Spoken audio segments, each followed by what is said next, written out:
How many of you have heard the story of Tha'laba ibn Abdul Rahman radiallahu anh? This story, wallahi, every time I think about this story and I talk about it and I narrate it, it's so difficult not to become emotionally moved by the story. He was the messenger boy for the Prophet ﷺ. Anytime the Prophet ﷺ had a message that he wanted to send to another house or another village, he'd call this little boy and say, here, take this message and go to so-and-so's house and deliver it. So he was like this errand boy. One day, the Prophet ﷺ gave him a message and said, go and deliver it to so-and-so's home. So he takes it. Remember, he's a 13-year-old kid. According to some narrations, it's between 13 and 16-year-old. Either way, this is a young kid. So here he is. He takes the message and he starts walking. And it was a real windy day. The breeze was blowing really, really hard. And he walked by a house. Back then, the homes didn't have doors. They had curtains. So on a windy day, the curtain would blow open. So as he's walking by, just instinctively, he sees a curtain by a door and he kind of turns this way.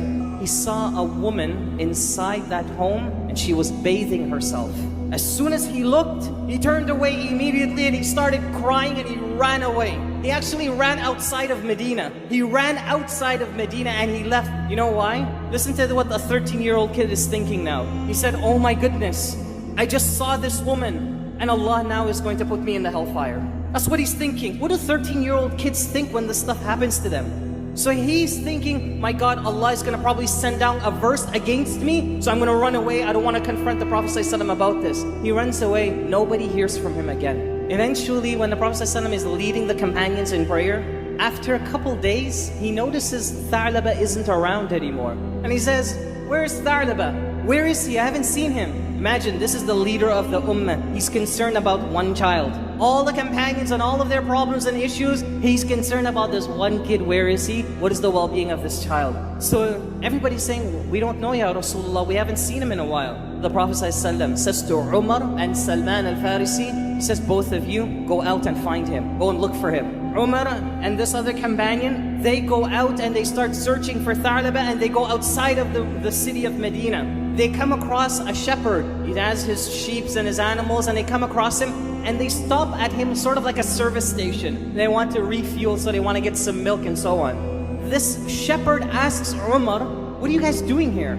It's kind of abnormal to see you guys from Medina coming around this area. So Umar says, we're just looking for somebody, a young kid. You wouldn't know who he is. So the shepherd, you know what he says? He says, perhaps you're talking about the kid who drinks the tearful milk.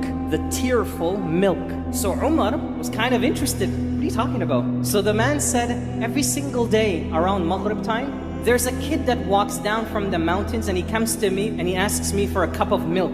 But at the same time, he's always in tears and he's crying. And some of his tears falls into the cup of milk, but he still keeps drinking. If you just stay around, stick around for, until Maghrib, and you'll see him, he'll come down. So him and Sahabat al-Farisi, they sit behind a brick and they're waiting, they're scoping out the place. Guess what happens around Maghrib time? This little boy comes down and he's crying and crying and crying. And guess who it is? It's Tha'laba. Tha'laba comes in, he gets this milk from the shepherd. Before he's about to drink it, Umar is watching all of this. Before he's about to drink it, he drops it to the floor. He's getting crippled. He can't come to grips with the fact of what he saw. Remember, this is a companion that didn't look on purpose. It was by accident. Umar came out and confronted him. Tha'laba looks at Umar and says, no. What are you guys doing here? Umar radiallahu anhu said, Tha'laba, we came to get you because the Prophet ﷺ would like to see you. Tha'laba says, no. Did an ayah come down against me? Did the Prophet ﷺ say I'm going to the hellfire? Umar says, I don't know, but you're going to have to come. Tha'laba is a little boy. Umar is, mashallah, tabarakallah, okay? So Tha'laba says, I'm not going anywhere. So Umar says, he doesn't really say, who do you think you're talking to? But with that attitude, he says, oh no, you're going back to Medina. He picks up Tha'laba and he carries him back to Medina. When they get to Medina, they take Tha'laba to his house and they leave him there. They go to the Prophet ﷺ and they said, Ya Rasulullah, we found him, he's in his house. The Prophet ﷺ, you know what he does? He gets up right away and he walks to Tha'laba's house and he opens the curtain and he sees Tha'laba sitting there and he's crying. Tha'laba looks at the Prophet ﷺ and says, no, Ya Rasulullah, I can't confront you. I don't deserve to look at you. Listen to the Prophet ﷺ, Rahmatul lil Alameen, the mercy to all mankind. Listen how he starts speaking. He says, oh Tha'laba, it's okay, calm down. And he's saying, no, Ya Rasulullah, did an ayah come down against me? Am I going to the hellfire? And he says to them, Tha'laba, no you're not. There's no verse against you. Come here. Look at his style of how he's going to comfort this child. This is not even his kid. It's just a citizen amongst the Sahabas. He says, come here. And he says to Tha'laba, put your head on my leg. Lie down and put your head on my leg. Listen to what Tha'laba says. Ya Rasulullah, this head is filled with so much sin and corruption, it doesn't deserve to lie down on the thigh of the Prophet of Allah sallallahu alaihi wasallam. This is a 13-year-old kid, okay? Prophet says, it's okay, just come. Tha'laba comes quietly and he lays down on the Prophet ﷺ. It's like a father-son moment now. And Prophet ﷺ puts his hand on Tha'laba and says, Tha'laba, what do you want? What's gonna make you feel better? And Tha'laba is crying and he says, Ya Rasulullah, I just want to know that Allah has forgiven me for what I did. And Prophet ﷺ says to Tha'laba, Allah has forgiven you, don't worry.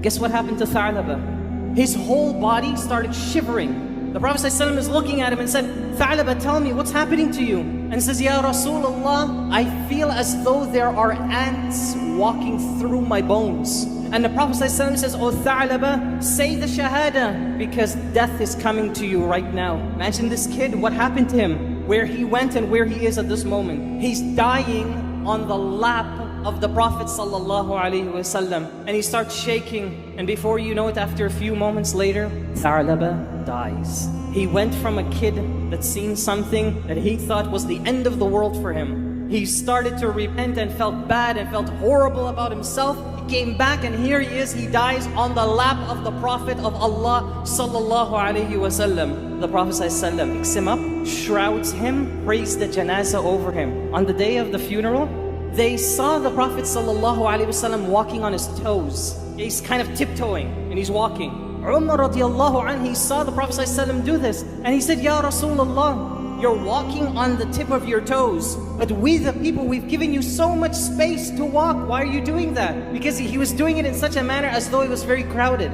The Prophet ﷺ looks at Umar and says, oh Umar, the reason why I am walking like this today is because there are so many angels present at the funeral of Tha'laba, I don't have a place to move. You see what happened? Where he went? Where is our life today? When we see something haram, when you just like, simple like you turn on the news or something, and you look at the screen. A lot of the kids have Facebook today. What are kids doing today? Look at your role model. Look at this 13-year-old Tha'laba radiallahu anhu.